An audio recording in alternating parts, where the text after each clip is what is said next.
'Cause there will be a time. Oh, oh, oh, oh, oh, oh, oh.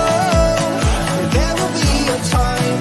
Oh, oh, oh, oh, oh, oh. There will be a time.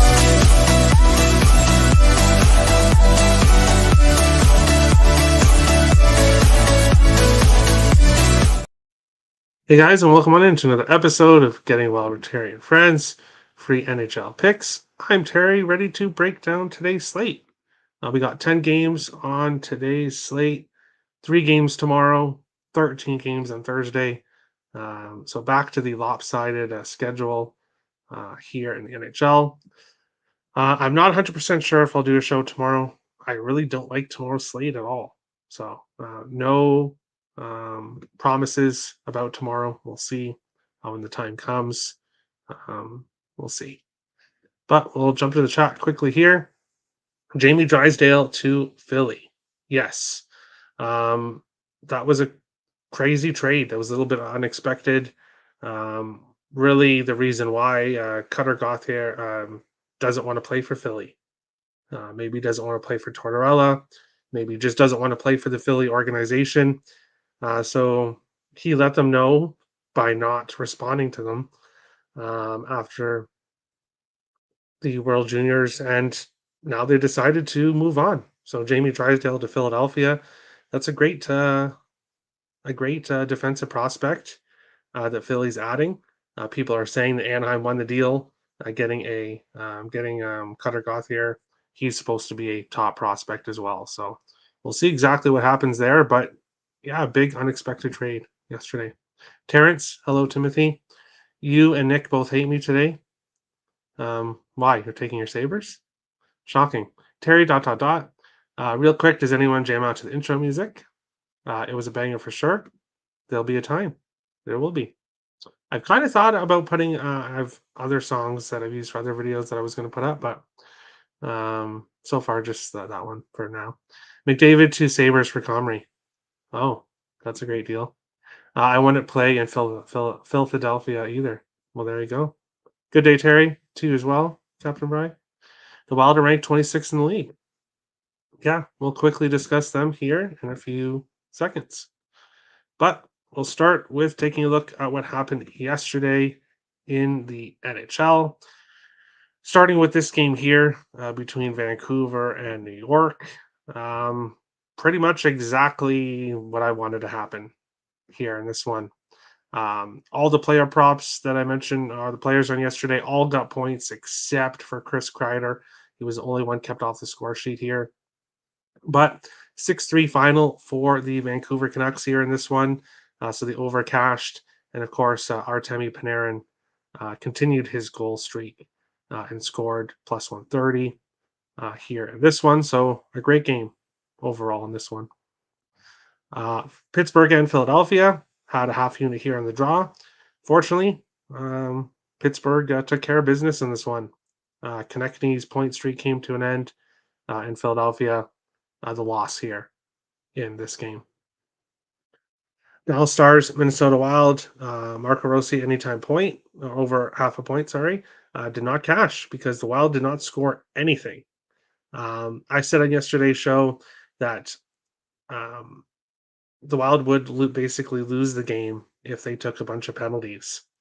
And the Stars were actually taking a bunch of penalties and then were scoring shorthanded.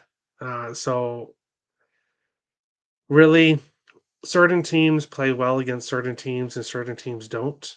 And for some reason, the Wild, Dallas has a very good team. That's why.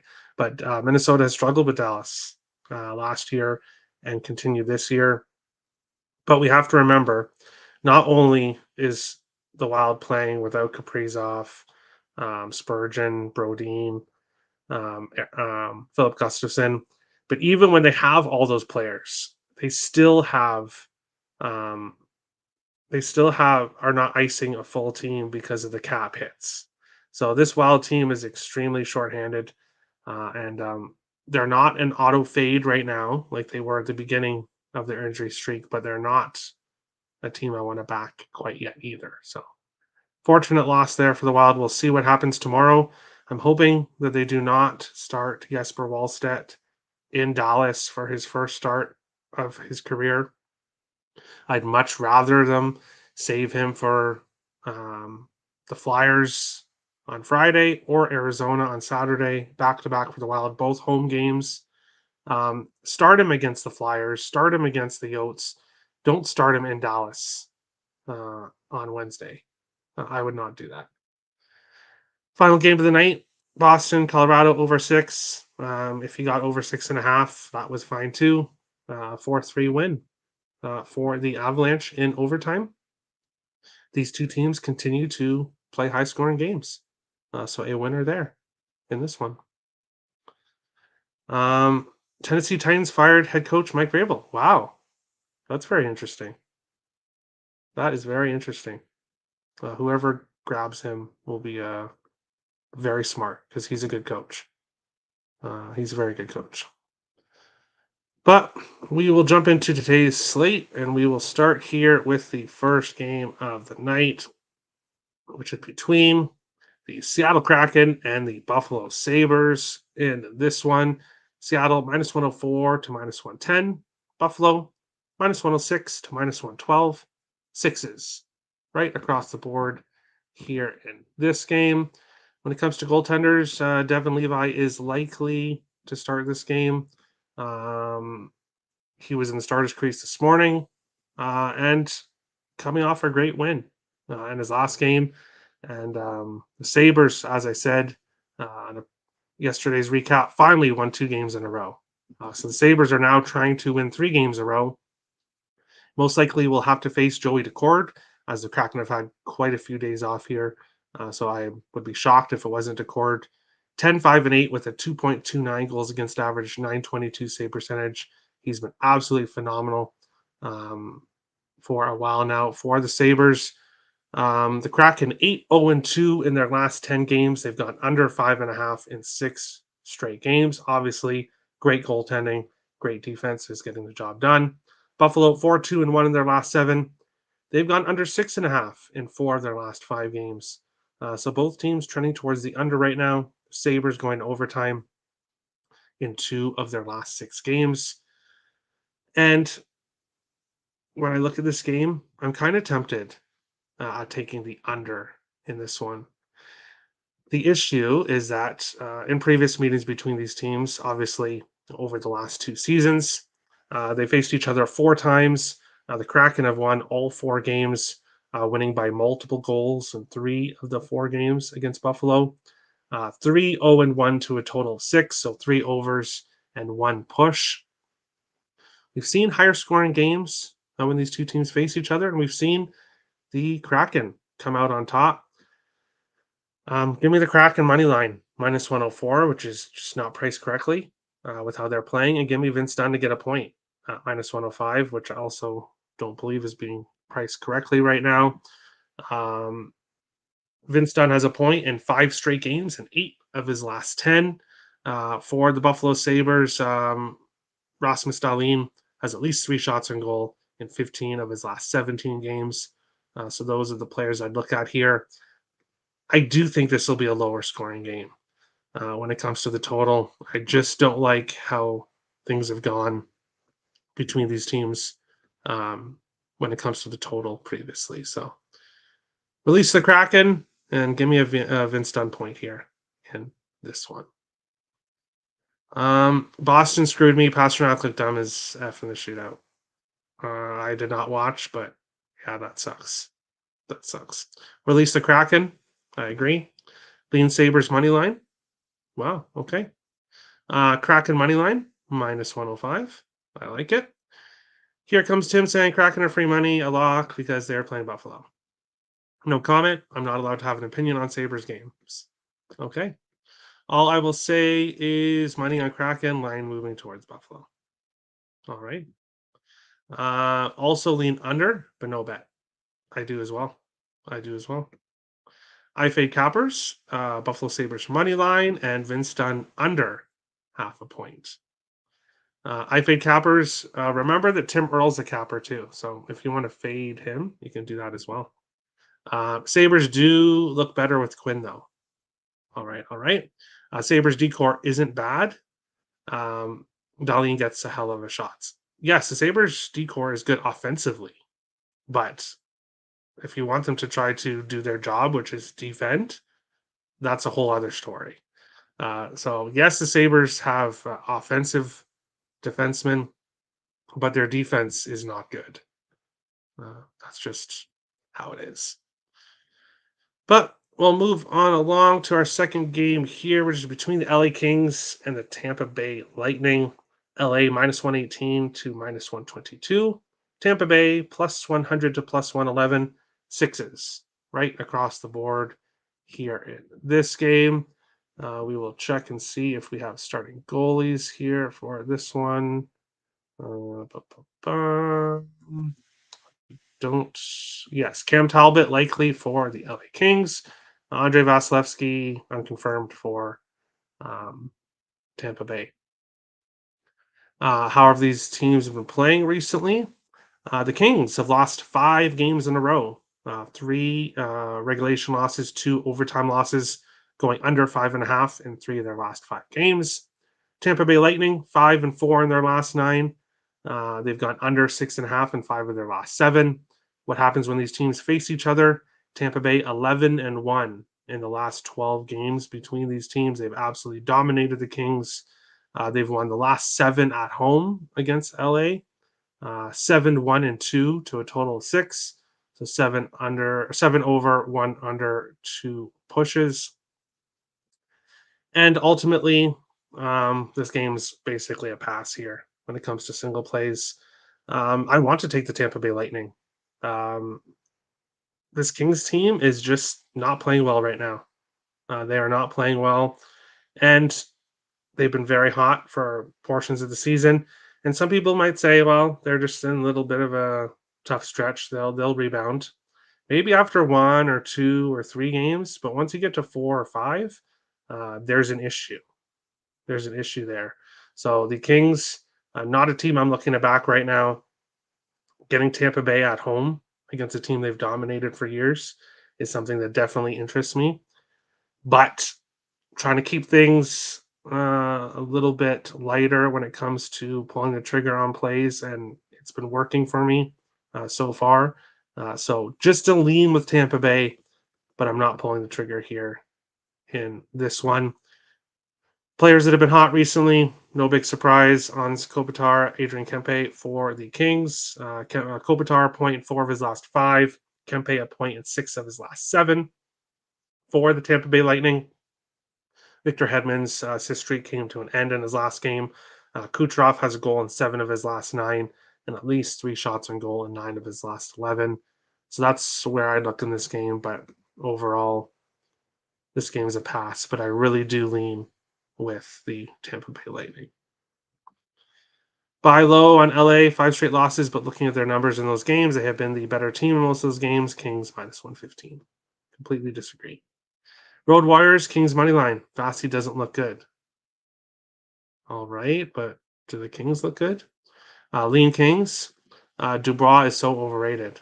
Yeah, horrible trade. Horrible trade. The Pierre-Luc Dubois trade for LA at least. Unfortunately, and as soon as it came out, I'm like, what are you doing giving Winnipeg 3 pretty young guys, giving 3 NHLers for 1? It didn't make sense. And we've seen what has happened to the Kings.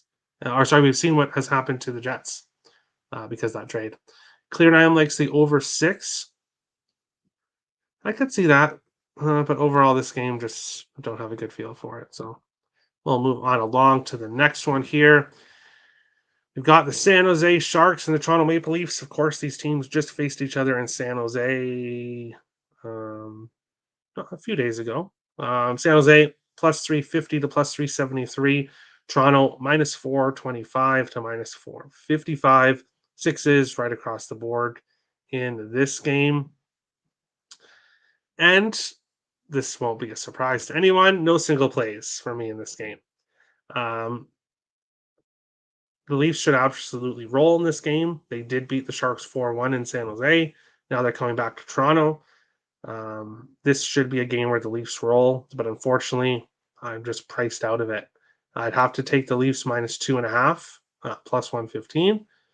Um, but I just don't really have any interest in taking the Leafs to win by 3 goals here in this one. William Nylander did just get his big bag of money, the biggest 8-year contract in Toronto Maple Leafs history. And I expect him to have a good game.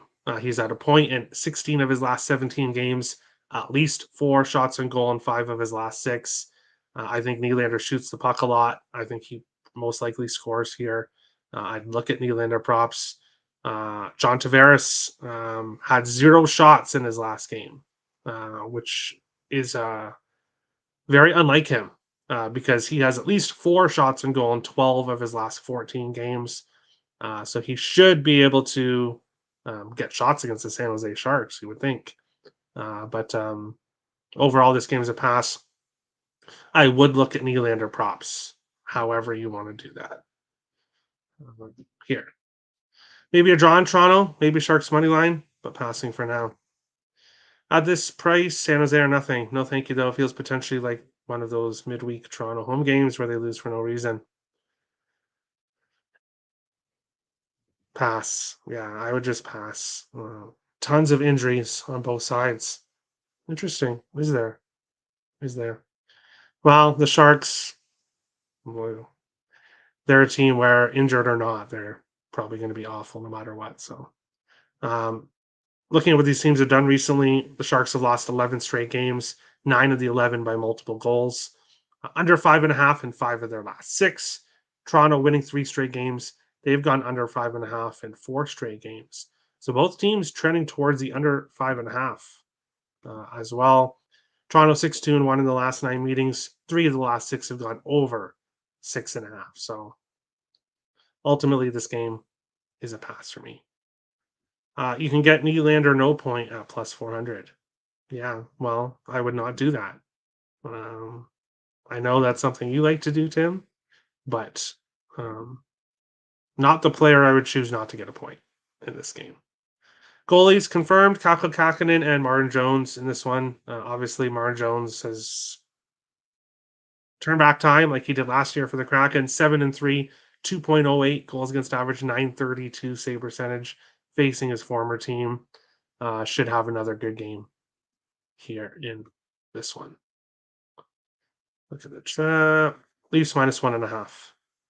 Really pricey still. I think it's like minus 165. So yeah, no thank you. No thank you. But moving on to our next game here, which is between the Vancouver Canucks and the New York Islanders. In this one, Vancouver plus 100 to plus 109. New York Islanders minus 118 to minus 125. 6.5s right across the board in this game.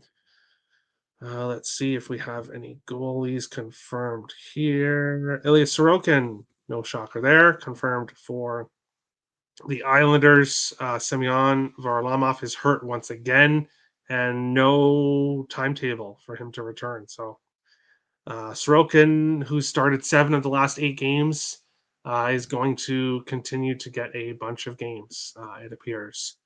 Sorokin, 12, 7, and 8 on the year with a 3.17 goals against average, 909 save percentage. Should be Casey DeSmith with Vancouver playing last night, or Demko playing last night. 6-3 and 2, 2.57 goals against average, 914 save percentage. So Casey DeSmith has better numbers than Ilya Sorokin. Who would have thought that coming into this year? Looking at how these teams are playing recently, Vancouver 6-2-1 in their last 9. They've gone over 6.5 in 7 of their last 9 games. The New York Islanders 4-4-3 in their last 11 games. 4-1-2 to a total of 6, so 4 over, 1 under, 2 pushes. The Canucks 5-2 in the last 7 meetings between the teams. 7-3 in their last 10 in New York against the Islanders. But the big stat here for me in this one, looking at the New York Islanders for years now, I think we can all agree that for a least 5 years previous to this year. The New York Islanders were a slow defensive style team that played really good defense in front of their goaltending, got good goaltending, won games 2-1, lost games 3-2, that type of deal. Of course, this year we've seen that's not this same New York Islanders team. They've been a lot more high scoring, and their defense and goaltending has taken a step back. But for whatever reason, when Vancouver and New York face each other, even with all those really good Islanders defensive style teams, 11 of the last 12 meetings have gone over 6.5. Um, so, like other over matchups, Vancouver, New Jersey recently, and kind of like the Florida and New York Rangers trend, for whatever reason, when these teams face each other, it goes over.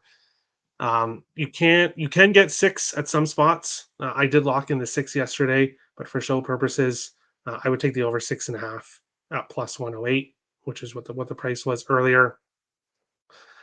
This isn't your same New York Islanders team. It isn't. They are scoring goals, and it really did shock me because this has been such a defensive team. But still, when these teams face each other, even with the defense the Islanders had in previous years, they go over. So give me the over in this one. No single player props, but you have to kind of look at Bo Horvat here, facing his former team. It should be a spot for Bo Horvat to score in this game, at least get a point of some kind. Looking at players recently, Quinn Hughes has an assist in 7 of his last 8 games. Elias Pettersson has a point in 6 of his last 9, and JT Miller has a point in 5 of his last 7. Bo Horvat, as I just mentioned, has a point in 4 of his last 7, 15 of his last 19 games. Matt Barzell has a point in 4 of his last 5.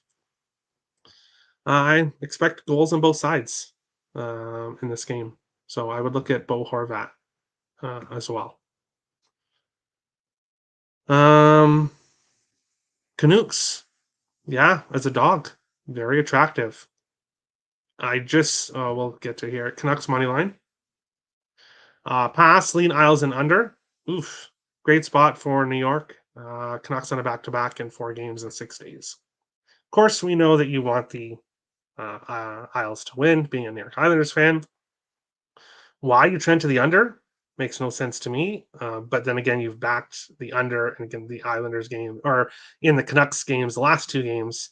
So maybe you're seeing numbers for the Canucks that should be under, but I don't. I don't see any under numbers for the Canucks right now. Canucks team total over 3.5 is plus 145 at DraftKings. That's a very nice price. Back-to-back games don't seem to bother the Canucks too much. Yeah, I haven't exactly looked at their back-to-back numbers, but saw a prop on BetOnline. Don Granato to get fired is plus 135. I just think the Sabres would have done that earlier if they were going to. Maybe I don't know. The Sabres should have done that, but I don't know. I don't know if they will now. I don't bet on New York Islanders games anymore. That was me with the New York Mets the year before last. But this should be a good spot for Horvat revenge. P.S. I love the Canucks and Elias Pettersson and JT Miller and Rick Tocchet. Yeah, I have no interest in betting against the Canucks. That's for sure. Next coach. Oh, next coach to be fired. Okay. Horvat shots on goal prop. I'll be on. All right. I fade Cappers is fading me and taking under 6.5. I fade Cappers. You had a lot of opportunity. I was in a very long cold streak, and you weren't here, so you definitely had good chances to fade me previously. But I will never put my money on a team with Jean-Gabriel Pageau on the roster. All right, Granato brother recovering from cancer. They won't fire Don. It's a hockey thing. Yeah. See, I don't know. The Sabres will saber, I guess. I guess it's not too. The owners, the Pegulas, care about the Buffalo Bills and not really about the Sabres for whatever reason. But we'll move on. to our next game here, which is between the Florida Panthers and the St. Louis Blues. Keep looking at St. Louis's logo down at the bottom. I mean, it's really hard to see St. Louis, but those are their colors that they chose, so it is what it is. I guess I could put it in white, but I think it would look weird. So everyone knows St. Louis Blues logo. That should be good enough. But Florida minus 175 to minus 192. St. Louis Blues plus 155 to plus 160. Sixes right across the board in this game. Looking at starting goalies for this game, if we have any. Joel Hofer confirmed for the Blues. Nobody confirmed yet for the Panthers. Looking at how these teams have done recently, the Panthers, 7 wins in a row, winning 5 of the 7 games by multiple goals, but going under 6.5 in 5 of their last 7. So they're winning games, winning by 2, but still going under and not allowing very many goals. The Blues, 7-3 in their last 10. They're also winning games recently, and they've gone under 5.5 in 4 of their last 5 games. Both teams trending towards the under. Both teams are winning right now. What happens when these teams face each other? Well, the Blues 6-1-1 in the last 8. Definitely had success against this Panthers team. And 4 of the last 5 have gone over 6.5. So we usually see St. Louis win high scoring games. Both these teams trending towards the under right now. Both these teams winning right now. And if you watched previous shows, you know I really like this Panthers team right now. They're definitely a team that I want to back. The issue is that I just don't like this specific spot for them. So my hope for them is that they win this game because seeing the Blues lose is always great for me, being a Wild fan. I want Florida to win this game, and I will look to back them again in their next game. But in this specific spot, the Blues have been good at home too. This game is just not one I want to get to when it comes to side or total.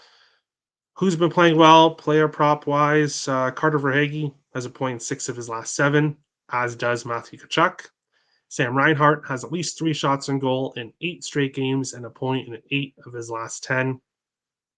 So Reinhart, Tkachuk, and Verhaeghe, players I'd look at for Florida. Robert Thomas has a goal in 4 of his last 6 games for the Blues. That's who I'd look at, but this game has a feel to it that I just feel like this is going to be 2-1. So hopefully it's 2-1 Panthers, but I'm going to pass ultimately on this one. Florida puck line. Yeah, well, that's what's been happening. I can see that. I can definitely see that. Tough game to bet on situations for me. Panthers are bet on or pass at the moment. Blues as home dogs is bet on for you or pass. Pass for you. Yeah, I agree. I agree with Nick. I do. How does St. Louis have the worst power play and have a winning record? Luck, 5-on-5 scoring, I guess, as well, and defense and goaltending. One of my favorite games. Panthers win in regulation. I will love to see it. That's exactly what I want to see. Blues lose in regulation. Awesome. Panthers money line. Best of luck. St. Louis are 12-6 at home this season. I know. That's why I'm staying off them. And they've done so well against Florida recently. Jake, who's a Panthers fan, so he knows the team, obviously. Just feels like this is when the Panthers drop the ball, especially after a couple days off. We'll see. We will see. I don't like the head-to-head record, though. Yes, I agree. I'll be on for Hagee, shots and goal prop with Horvat. Parlayed. All right. All right. Not Reinhardt. You're going to go with Verhaeghe? All right. Best of luck. Maybe a draw. Maybe. But I'd rather Panthers win in regulation, please. But moving on along to our next game here, we've got the Columbus Blue Jackets heading to Winnipeg to face the Jets. Columbus plus 200 to plus 210. Winnipeg minus 230 to minus 260. 6.5. There is a 6 available at Pinnacle in this game. The Winnipeg Jets, Connor Hellebuck is likely for this game. Elvis Merzlikins unconfirmed for Columbus. How have these teams been playing recently? Columbus 2-2-4 in their last 8 games. They've gone to overtime in 6 of their last 8 games, which is really hard to do. To continue to go to overtime in such a continuous fashion is just surprising. They've gone under 6.5 in 5 of their last 8 games. Winnipeg Jets 14-1-2 in their last 17 games, continue to roll. 7 of their last 8 games under 6.5. 3 of the last 4 meetings between these teams have gone under 5.5. So we've seen very low games, low scoring games when these teams face each other. And Columbus somehow 4-0-1 in the last 5 meetings between the teams. So Columbus has had success against the Jets in recent years. For me, when I look at this, and I feel bad that I didn't catch on to this prop before Winnipeg's last game, that I didn't get it out on the show, but I did add it to the spreadsheet. And if everyone wants to see my Google Doc, it's in the description below. Of course, I add things after the fact and stuff. But Vladislav Nemesnikov has been on fire, and I regret that I didn't mention him on the last show because he continues to get points for the Winnipeg Jets. He has a point in 5 of his last 6 games. You can get him for plus money just to get a point or an assist or a goal or an assist in this game. Cole Perfetti has a point in 7 of his last 10 for the Jets. Ehlers has at least 3 shots on goal in 12 of his last 14, and he's got a point in 4 straight games for the Jets as well. But give me Nemesnikov to get a goal or an assist here, plus 105 in this game. Columbus Winnipeg under 6.5 feels like a game that the Jets lose for no reason. And it wouldn't surprise me because they, I don't want to say struggle against Columbus, but maybe they overlook Columbus. Maybe. This is your other one of your favorite games of the day, under 6.5. I can see it. I can see it. What do you think about all the Cutter Gauthier stuff going on? Gauthier. Keep saying Gauthier. Gauthier stuff going on right now. Well, he obviously doesn't want to play for the Flyers, and I really think Connor Bedard should have did the same thing and got himself traded. But Tommy T is definitely saying disagreeing with me on that. But no, obviously he didn't want to play for the Flyers for whatever reason, and really, as an organization, when you have a top prospect that doesn't want to play for you, it's best to just get rid of him. And especially for the Flyers or a team that's looking for the future, you want guys who want to be there. So you need to get guys that want to play for you. That's kind of my thoughts there. IFA Cappers is going to take Nemesnikov under 0.5 point. Best of luck. Columbus plus 200. I don't know why. Wouldn't it shock me? Wouldn't it shock me? Great game to fade Winnipeg. However, Columbus is notorious at blowing leads. If end of dad's trip celebration involved too much wine, it'll show live. If Winnipeg isn't hungover, good spot to take Winnipeg team total goals live. Interesting. Columbus most likely scores first. All right. And congratulations to the Flyer Brass for calling it what it is. Yeah. They've been completely honest to the media and didn't try to hide anything. And yeah, just being completely honest, which is good. 4 more games left. We'll move on along to our next game here, which is between the Anaheim Ducks and the Nashville Predators. Anaheim plus 180 to plus 202. Nashville minus 220 to minus 230.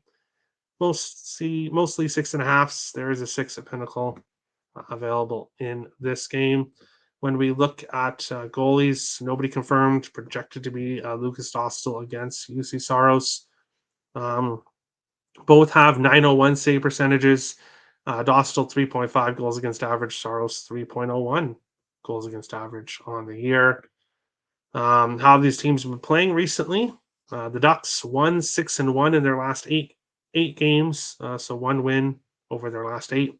They've gone under 6.5 in 6 of their last 8 games. Predators have won 3 of their last 4, going over 6.5 in 4 of their last 6. What happens when these teams face each other? The Predators 6-1. The Ducks 1-6-1. In their last 8 games. Predators 1-6-1 in 6 of their last 8 games. Predators have won 3 of their last 4, going over 6.5 in 4 of their last 6. What happens when these teams face each other? in the last 7 games between the teams. 2 of the 4 games went to, or 2 of the last 4 went to overtime. 3 of the last 5 went over 6.5 in this game. No single plays for me here in this one. I want to do Gustav Nyquist point in this one. The issue is it's minus 130. So I'm going to use it as a parlay piece instead, not give it out as a single play on the show.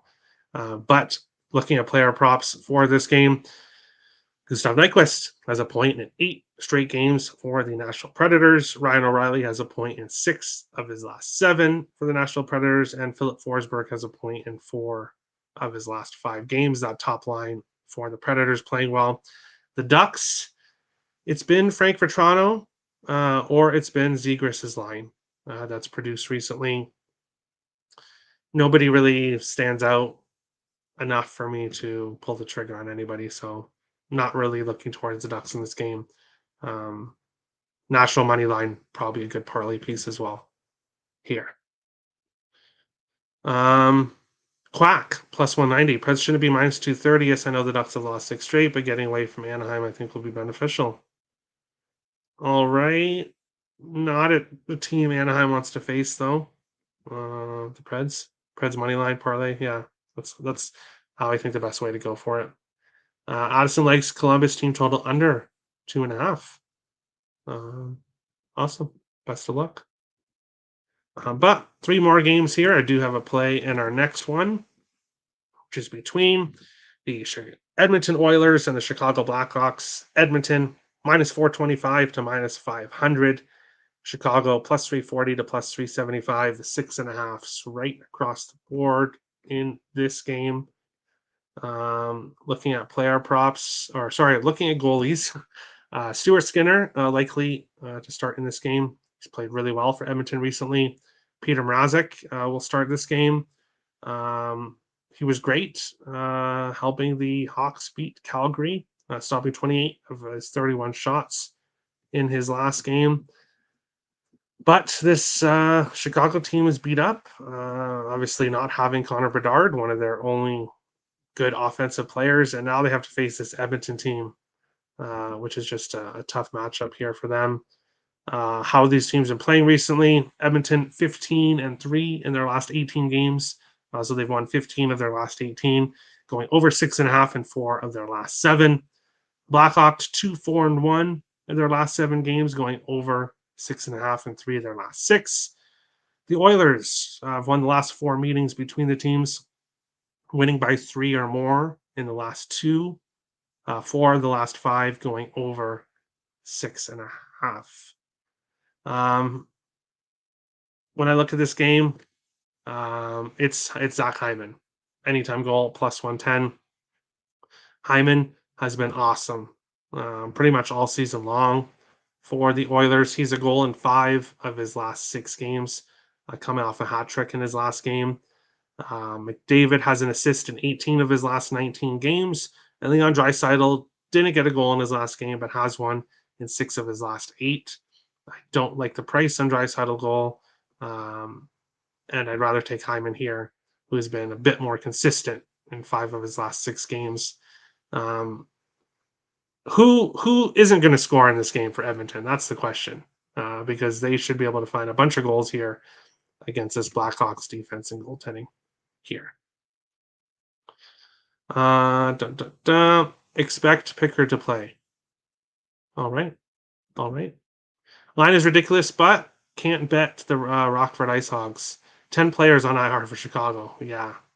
Rough time for them recently. I expect Edmonton to destroy. I agree.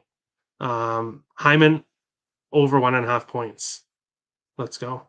Best of luck. I fade Cappers is going to continue to fade me, and he's going to take Zach Hyman not to score at minus 130. Best of luck with those odds too. Oilers minus 2.5. I like it. 1 out of 7, but you're going to take the under. All right. And Captain Brad agrees. Hyman goal. He agrees in this one. 2 more games left. We've got the Boston Bruins heading to Arizona to face the Coyotes. Boston minus 145 to minus 160. Arizona plus 125 to plus 135, sixes right across the board in this game. Don't believe we'll have goalies here. We do. Connor Ingram confirmed for the Coyotes. Linus Ullmark unconfirmed for Boston. Arizona rotating their goalies recently. Let's look at what happens or how these teams have played recently. I don't have Boston's numbers because they played yesterday and I deleted it by accident. So I apologize, but they are trending towards the over recently, coming off the shootout loss yesterday. The Coyotes 2-4 in their last 6 games. In all 4 losses, they lost by 3 or more. So this Coyotes team is either winning right now or they're getting blown out and losing. 4 of the last 8 games for Arizona have gone over 6.5. The last 3 games between these teams have gone over 6.5. But the big streak here, Boston has won 20 of the last 21 games between these teams. They are 20-1 against this Arizona Coyotes team. Of course, Boston's been a good team for a long time, and this Arizona team has had struggles recently. So that's understandable that Boston would have a long streak against the Coyotes, but that's a really long streak. And especially because these teams don't face each other. They face each other twice a year. So 21 game or 20 in the last 21 is going back a long time for when the Coyotes were called the Phoenix Coyotes, for anyone that remembers that. Ultimately, when it comes down to it, no single place for me here. Boston money line out of my price range. I'd have to take them in regulation in this one. And while they've dominated the Coyotes for so long, this isn't the best spot for them, playing fast paced Colorado last night, going overtime, now traveling to Arizona. It's just not the best spot for them. But I wouldn't take Arizona in this spot either. So this game, ultimately a pass. Looking at player props here, Pasternak has a point in 7 of his last 8, at least 3 shots on goal in 13 of his last 15 games. I mentioned him yesterday. Charlie Coyle now has a point in 7 straight games for the Bruins. McAvoy has a point in 6 of his last 8. Nobody I put for Arizona. I know Kerfoot was hot, but his point streak came to an end in the last game. And even though Boston has been such an over team recently, this is another game that feels like a 2-1 final. So not going heavy on player props here either. This game ultimately passed for me. Lightning plus 115 now. Wow. 4-1, 5-1, 6-1 final in our last game. Should be something like that. Coyotes plus 135. Great spot for Arizona. Boston on a back-to-back and went to a shootout in the altitude yesterday. I agree with that. It's a great spot for them, but Arizona money line. Owen loves this spot for them. Yes, it is a great spot for them. Just not a great team for them. We'll see if they can overcome it. Vancouver was able to in their recent stretch against the Canucks. We'll see if Arizona can finally find a way to beat Boston somehow. Robert likes Boston money line and Boston on the puck line. Yeah, if I was forced to make a play in this game, sidewise, it would be Boston money line and a parlay, but I'm not playing it. Moving on along to our final game of the night, which is between the Ottawa Senators, a team I'm looking to fade as much as I can, against the Calgary Flames, a team that has burned me. Haha, I know. Not a team I want to back in the Calgary Flames. Ottawa plus 110 to plus 115. Calgary minus 127 to minus 130. 6.5s right across the board in this game. Looking at goaltenders here, Markstrom confirmed for Calgary, which is great news. He's been, for great news for people backing Calgary. He's been lights out recently, playing really well. Nobody confirmed for Ottawa, but it doesn't really matter. Both goalies playing awful. Looking at players that have been hot recently for these teams, Brady Tkachuk has has at least 3 shots on goal, 12 of his last 13. Blake Coleman, a point in 4 of his last 5. Andrew Mangiapane has a point in 5 straight games for the Flames.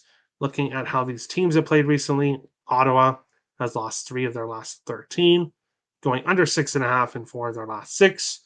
Calgary Flames 6-4 in their last 10. They've gone over 6.5 in 4 of their last 7. Ottawa 7-3 in the last 10 meetings between these teams, so they've had success against the Flames in recent years. 4 of the last 5 games going under 6.5. For me, to finish off the slate, give me Andrew Mangiapane to score a point in this game, plus 114. As I said, he has a point in 5 straight games. And now he gets to face this Senators defense and Senators goaltending. And you're going to give me plus 114 for him on this point streak. I will take it. So plus 114, Andrew Mangiapane to get a point in this game. Flames minus 130. East Conference has struggled in the Pacific Northwest. All right. I just can't lay. I can't lay a price with the Flames right now. Captain agrees. Flames minus 130. All right. Back on the Ottawa Road goal in first 10. Best of luck. F both Calgary and Ottawa dumpster fires. Agree. If Ottawa can't win this, sell the team. Well, that won't happen since the owner just bought the team. But yeah, I get what you're saying. Markstrom is better goalie than Corpus. Yeah, well, yeah, of course. But yeah, I'm not trusting either one of these teams to win right now. So, but I will trust Mangiapane here to get me a point at a nice plus price. That is today's show. Best of luck to everyone. Thank you for watching. Hit the like and subscribe button. If you're watching after the show, hit the like and subscribe button still. Thank you everyone for watching. When it comes to tomorrow, not sure yet. We'll see how things go. If I don't do a show, whatever I like will be in the Google Doc in the description below if there is no show tomorrow. So we'll see you guys on the next show. Best of luck today, and we'll see you guys. Thanks for watching.